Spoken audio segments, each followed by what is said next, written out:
Okay, for a minute, let's forget the victory parades and the flags waving. The real story of how World War II ended in Europe, it's not just about winning. It's about a single, massive choice made by millions of men. We're about to dive into one of the biggest and maybe one of the most selective mass surrenders in all of history. And what it reveals is that this wasn't an army just giving up. No, this was an army desperately choosing its enemy. So, picture this. It's April 21st, 1945. We're in the quiet forest in Germany, and Field Marshal Walter Model, one of Hitler's most die-hard commanders, is completely alone. You see, just hours before, his entire command, more than 300,000 men, had surrendered to the Americans who were closing in. And now, he's there, with the pistol in his hand, facing his own final choice. For a man like him, surrender was unthinkable. A violation of his personal oath to Hitler. A single shot rings out through the forest, and for him, the story is over. But, and this is the crucial part, for the hundreds of thousands of men he once led, a very different story was just getting started. Because while their commander was choosing death over what he saw as dishonor, nearly 3 million other German soldiers were making the exact opposite choice. In those final, chaotic months of the war, they didn't just surrender to the Western Allies, they were literally flooding towards them. This wasn't a simple military collapse. This was a desperate human migration. And that brings us to the core mystery we need to solve today. Why? Why would millions of soldiers choose a path their own leaders refused to even consider? Now, the easy answer is to just say, well, they were defeated, but that's wrong. The real reason is so much more strategic, and it tells you everything you need to know about the brutal reality of the war's final days. To really get why they made this choice, you have to see the trap they were in. By the spring of '45, the German army was being crushed in a giant vice. From the west, you have the Americans and the British closing in, and from the east, the Soviet Red Army was advancing like a force of nature. They were completely, totally caught. The scale of this is it's staggering. 1.5 million men in April alone. Think about that. At its peak, almost 60,000 soldiers a day were just walking into American lines, hands up. And here's the kicker, the detail that changes everything. Many of them still had their weapons, they had ammunition, they weren't being defeated in battle, they were actively choosing to be captured. This brings us right to the heart of it. For the average German soldier on the ground, the real choice wasn't fight or surrender. No, it was surrender to who? Because those two armies closing in on them, they didn't just represent different countries. They represented two completely different fates. And here are the two futures they saw. If you surrendered to the Americans in the West, you could expect the rules of the Geneva Convention to be followed. You'd get medical care, you'd get food, and you had a really, really good chance of survival. But surrendering to the Soviets in the East? Well, that meant something else entirely. It meant the horror stories of Stalingrad, death marches in the snow, and the frozen gulags of Siberia.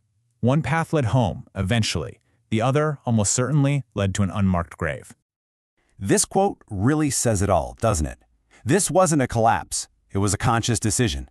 A desperate stampede west to avoid one single terrifying fate, being captured by the Soviet Red Army.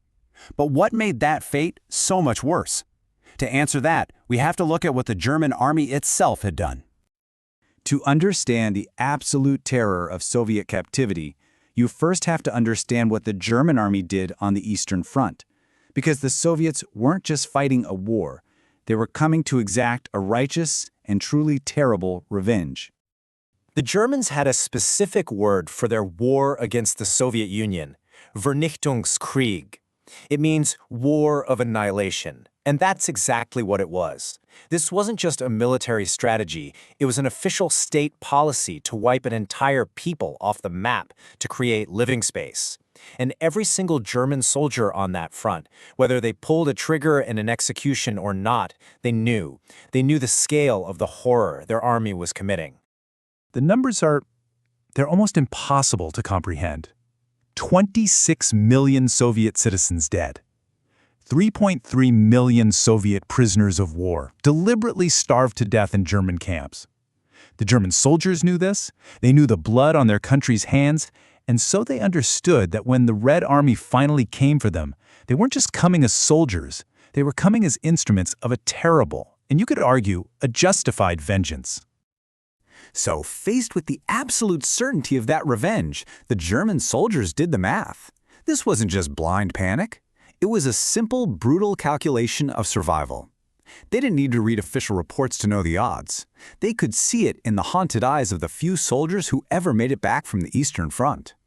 And right here, this is that math, laid bare. As a German POW in Soviet hands, your chance of dying was more than a third. Let that sink in. Even after the fighting stopped, in American hands, less than 1%. It's not a complicated equation, is it? Faced with those odds, what would any of us choose? And we can actually see this life-or-death calculation play out in two huge battles that happened at pretty much the same time. At the Battle of Halbe, on the Eastern Front, German units fought with almost suicidal ferocity. Why? Their objective wasn't to win. It was to break through the Soviet lines just so they could reach the Americans and surrender to them.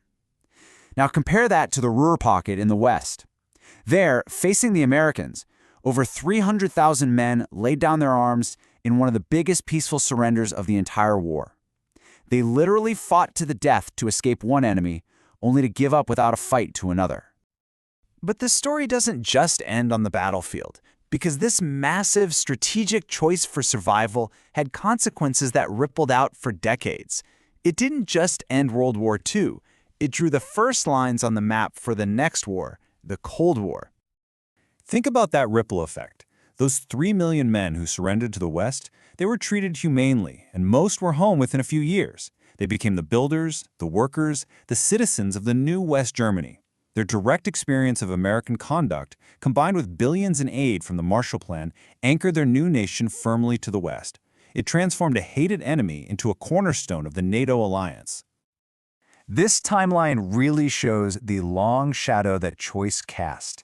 The division of Germany in 1949 into a pro-American West and a pro-Soviet East was a direct result of where these armies chose to surrender. And look at that other date, 1956. The last German POWs didn't get home from Soviet captivity for 11 years after the war was over. The very foundations of the modern, unified Germany we know today were forged in those desperate life-or-death choices back in 1945. So, we're left with this powerful and maybe unanswerable question. Was the Great Surrender just the pragmatic choice of millions of soldiers who simply wanted to live another day, or was it something more complicated? Was it a desperate, mass flight from justice by the men of an army that knew, without a single doubt, that a terrible reckoning was coming for them? The truth, as it so often does in history, probably lies somewhere in that very uncomfortable space in between.